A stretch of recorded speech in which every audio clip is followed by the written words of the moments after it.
Assalamualaikum semuanya. Perkenalkan, nama saya Urmila Eriana Putri dari kelas AP203. Di sini saya akan mempresentasikan tentang asuransi pada ekspor dan impor. Sebelumnya mari kita lanjut ke slide yang pertama. Nah, oke. Mari kita lanjut aja ke slide berikutnya. Di sini ada 10 topik mengenai asuransi. Langsung aja yang ke pertama, yaitu pengertian asuransi. Di sini asuransi adalah suatu hubungan yang terjadi berdasarkan kontrak. Apabila suatu pihak atau perusahaan asuransi dan untuk bertujuan mendapatkan premium, berjanji memberikan ganti rugi kepada pihak lain, membeli jasa asuransi atas kerugian yang mungkin terjadi untuk bidang-bidang tertentu. Jika terjadi sesuatu atas diri kita atau barang yang kita miliki, bisa diasuransikan, dan jika nanti terdapat kerusakan maka akan diganti oleh pihak asuransi tersebut, seperti asuransi yang kita ketahui sebelumnya. Yang kedua ada jenis-jenis asuransi. Jenis-jenis asuransi ini dalam pelayaran. Yang pertama ada asuransi kerangka kapal atau hull and machinery insurance. Asuransi ini menutup kerugian atas kerangka dan mesin kapal oleh kejadian bahaya di laut, seperti tabrakan, kerusakan mesin, cuaca buruk, dan lain-lain. Jadi asuransi ini hanya dikhususkan untuk mesin kapal atau kerangka kapal yang terjadi kerusakan ya. Lalu yang kedua ada asuransi muatan cargo insurance. Nah, di sini terbagi menjadi dua, yaitu cargo marine insurance dan cargo liability insurance. Cargo marine insurance ini yaitu asuransi yang ditutup oleh pemilik barang atas kerugian yang disebabkan kerusakan atau hilang barang selama pelayaran. Nah, yang selanjutnya adalah asuransi yang ditutup oleh pengangkut atas kerugian yang disebabkan adanya tuntutan dari pemilik barang karena terjadi kerusakan atau hilang barang.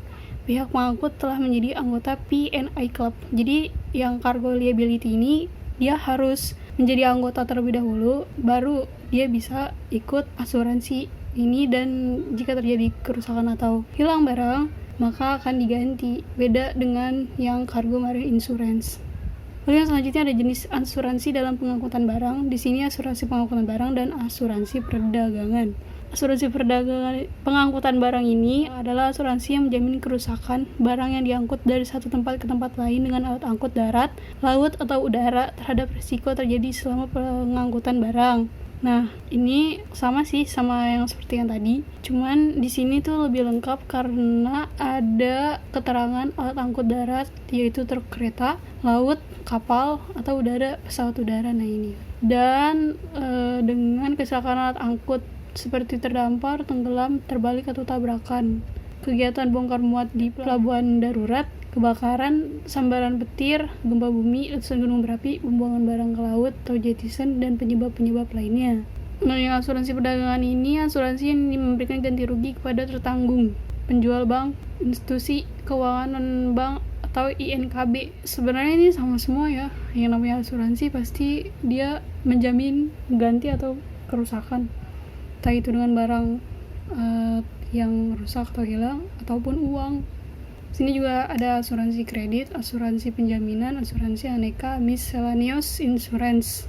Nah, ini asuransi yang memberikan jaminan atas kehilangan uang tertanggung selama disimpan di dalam berangkas, lemari besi, atau tempat penyimpanan uang lainnya, sama dalam pengiriman dari satu tempat ke tempat lain, selama disimpan di kasir atau loket-loket di mana transaksi dilakukan, serta menjamin hilangnya uang tertanggung akibat ketidakjujuran karyawan yang dipercaya dalam mengelola keuangan. Jadi di sini pengiriman barangnya berupa uang. Kita juga kalau misalnya mengirim uang mendingan lewat bank, transfer, atau tunai ya. Di sini lebih bahaya karena banyak sih orang-orang yang nggak jujur. Tapi di sini juga ada asuransinya. Jadi itu sih terserah sama pemakainya atau pengirimnya, importir lah. Terus yang ketiga ada premi dan sertifikat asuransi. Premi asuransi ini merupakan iuran berupa uang yang dibayarkan pada waktu tertentu oleh tertanggung kepada perusahaan asuransi yang mempertanggungkan.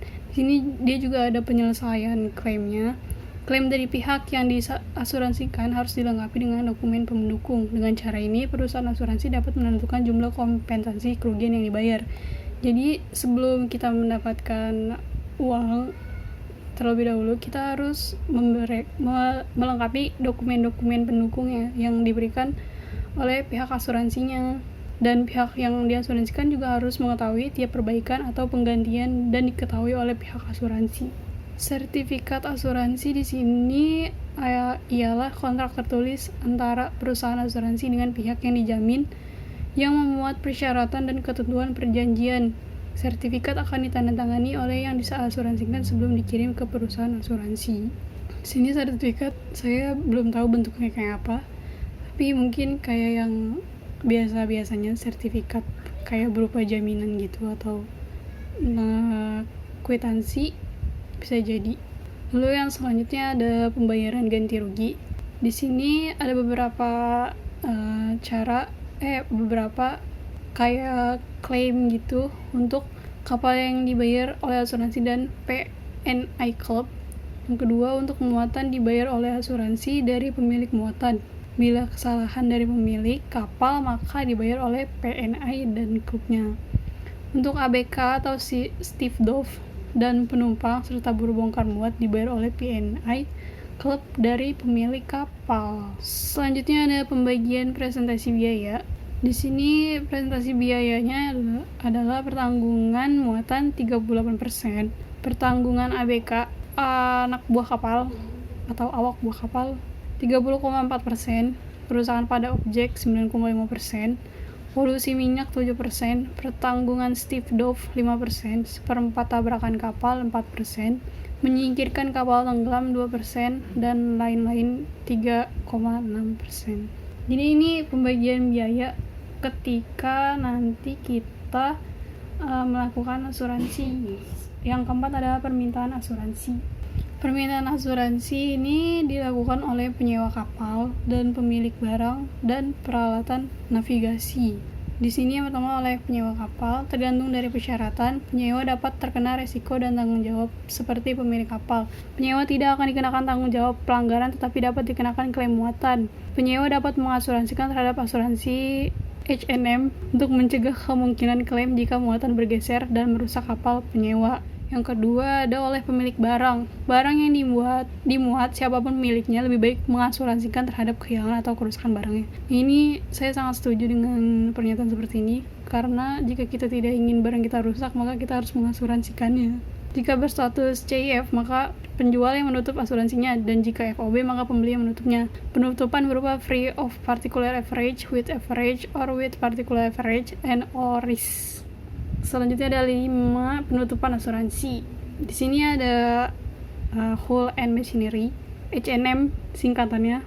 Asuransi ini menutupi kerugian terhadap kapal dan peralatannya, termasuk motor induk dan motor-motor pembantu, alat bongkar muat dan peralatan navigasi. H&M menutupi kontribusi kapal dalam keadaan general average and salvage, dan juga 3/4 tanggung jawab kapal dalam hal pelanggaran dengan kapal lain. Nah, lanjut ada protection dan indemnity club, PNI club yang tadi sudah disebutkan di sebelum-sebelumnya. Asuransi bersama para pemilik kapal untuk menutup risiko yang tidak dapat diasuransikan pada perusahaan asuransi. Pada saat ini terdapat 14 PNI club yang bergerak secara internasional dan menutup sebanyak 90% dari pemilik kapal di seluruh dunia. PNI Club menutup asuransi untuk ABK. Oh, jadi ini adalah asuransi khusus buat pemilik kapal dan pemilik kapal di seluruh dunia. Jadi PNI Club ini cuma menutup asuransi untuk anak buah kapal aja dan nggak termasuk barang-barang itu. Lalu yang ketiga ada Freight Demurrage and Defense. FD&D adalah asuransi terhadap tuntutan hukum yang meliputi bantuan dari para ahli hukum, pakar, surveyor, dan lain-lain. Pemilik kapal dapat dikenakan tanggung jawab yang tidak ditutupi asuransi. Contohnya ketika tidak adanya kesesuaian pada charter of party atau dalam pembelian atau penjualan kapal. Ada asuransi tersendiri. Perusahaan pelayaran akan menutup asuransi tersendiri bila kapalnya berada di daerah peperangan. Juga terhadap pemogokan oleh buruh atau dapat mengasuransikan uang tambang yang akan diterima, yaitu yang pertama ada war risk. Jika kapal berada dalam daerah perang atau permusuhan lainnya, maka asuransi H&M dan asuransi PNI Club ditangguhkan. War Risk Insurance akan menjamin dan menutup asuransi. Jadi ini menutup maksudnya diganti asuransinya.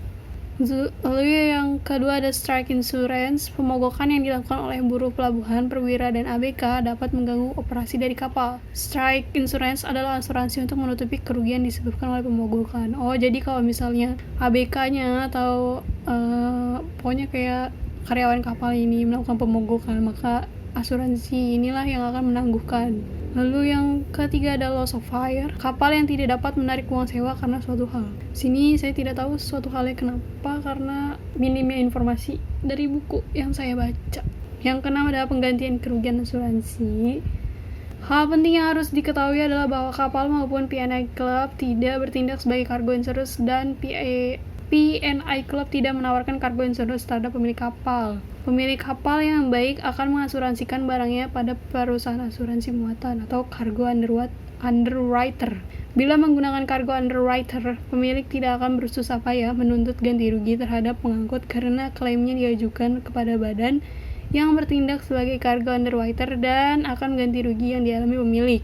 Sebagian besar klaim pada pengangkut dilakukan oleh para underwriter yang mendapat hak subrogation dari pemilik barang sehingga penyelesaiannya dilakukan oleh P&I Club dan cargo underwriter. Kerugian oleh P&I Club akan dibayar melalui deductible, yaitu suatu jumlah tertentu yang harus ditanggung sendiri oleh karir dan selebihnya akan dibayar oleh P&I Club.